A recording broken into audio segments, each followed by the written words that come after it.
Welcome to Podkey Daily News with the biggest moves in markets, policy, and risk. A ceasefire meant to reopen the Strait of Hormuz is already unraveling, and that matters far beyond the Gulf. Oil, inflation, shipping, bank policy, AI infrastructure, and even Europe's power mix are all tied to what happens next. The immediate problem is basic but costly. The ceasefire language was vague enough that both sides could plausibly claim they were complying. One clause relied on terms like best efforts and never defined what open actually meant, so Iran could say its territorial waters were passable while Washington expected full-width commercial access through the strait. That ambiguity didn't just create confusion, it helped collapse the deal, fed renewed hostilities and airstrikes, and wiped out the ceasefire's value as a platform for broader nuclear and regional talks. For markets and shipping, the practical point is that legalistic ambiguity has become strategic ambiguity, and traffic through Hormuz is again vulnerable to disruption. Iran's playbook here is familiar. Threaten or intermittently choke the strait to trigger short oil price spikes and political pressure, then raise the cost for U.S. partners with missiles or drones. That leverage is real, but it weakens over time because rerouting, alternative pipelines, and market adjustment blunt the long-run effect.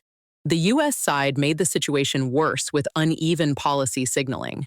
President Trump floated a 20% toll on strait traffic, then a naval blockade and broader strikes, then dropped the toll after Gulf pressure and maritime objections. That kind of reactive sequence signals improvisation, but it also hints at a bigger issue. Keeping Hormuz fully open would require a substantial, sustained U.S. naval presence, and that starts to look like an open-ended Gulf security commitment. What to watch next is whether Washington settles on convoy-style protection, broader patrols, or another attempt at a narrower diplomatic formula. Each option carries legal, military, and political costs. June inflation cooled with headline CPI at 3.5% year-over-year and core flat month-to-month, but officials are treating that progress as fragile. The reason is obvious. If Hormuz tension pushes oil higher, some of that disinflation can reverse quickly. Fed messaging is also shifting toward expectation management. New leadership is leaning on hawkish rhetoric to keep the public and markets convinced rates may stay higher for longer, even if the data briefly improves. So the near-term watch item is whether energy shock bleeds into inflation expectations. If it does, rate cut hopes get harder to sustain. In Europe, regulators are weighing a meaningful loosening of bank rules. The Commission wants to remove a discretionary Pillar 2 leverage tool and is considering a lighter Basel III approach for smaller, less complex banks. Supporters say that could free up billions for lending and help EU banks compete more effectively with US and UK rivals. Opponents argue Europe is risking the resilience that helped its banks ride out recent shocks, including the SVB fallout and the Swiss banking turmoil. At the same time, big US banks just posted a record quarter, with roughly $49 billion in combined second-quarter profits among major firms. Trading was a huge driver. Equity trading revenue surged as AI enthusiasm, IPO activity, deal-making, and geopolitical volatility all lifted fees. The signal from both sides of the Atlantic is pretty clear. The business is strong right now, which makes the political case for deregulation easier, but that's exactly when safeguards are easiest to weaken. AI infrastructure is moving into a scale where financing and energy policy matter as much as the models themselves. Data center operators are courting private equity for tens of billions, and NVIDIA's CEO put the cost of a gigawatt of new AI compute at roughly $80 to $100 billion. China is pushing too, with a year-end target for its DF2000 chip and a sharp June jump in semiconductor exports, underscoring how hard the competition to close AI training gaps is getting. But the build-out is running into policy friction. New York has imposed a one-year moratorium on large data center construction, while it studies energy cost and environmental effects. That tension matters because investor appetite still looks strong.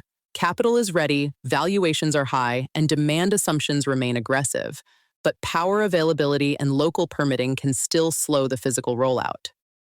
One underappreciated development out of Europe in June, solar provided about a quarter of EU electricity, making it the continent's single largest power source for the first time. That's not just a climate milestone. It has direct resilience value.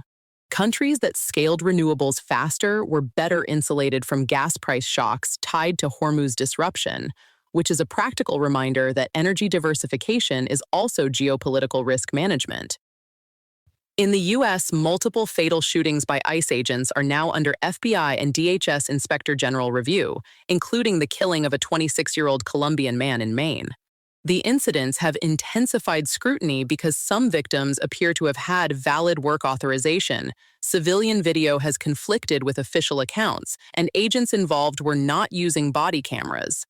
DHS has now paused routine vehicle stops and some traffic stop tactics. That may reduce immediate risk in the field, but officials are already warning it could change arrest patterns and enforcement numbers. The near-term question is whether these probes produce evidence strong enough to force permanent accountability changes rather than another temporary tactical pause.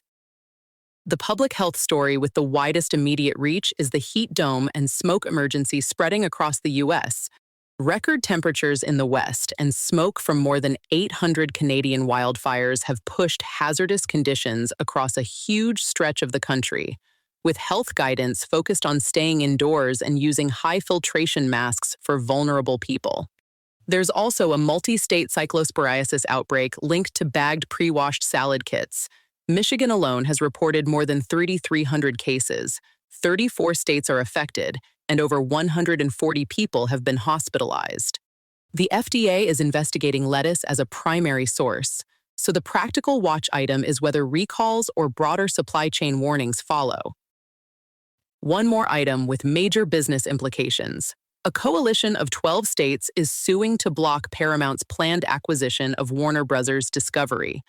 The antitrust case argues the deal would cut studio competition and hurt consumers, and the stakes are high because delay penalties start piling up after October 1 with a massive breakup fee hanging over the transaction. That means this is no routine review. Litigation risk is now central to whether the merger survives at all. That's the brief for now. You're caught up on Podkey Daily News. This episode was generated by Podkey. Create your own at podkey.fm.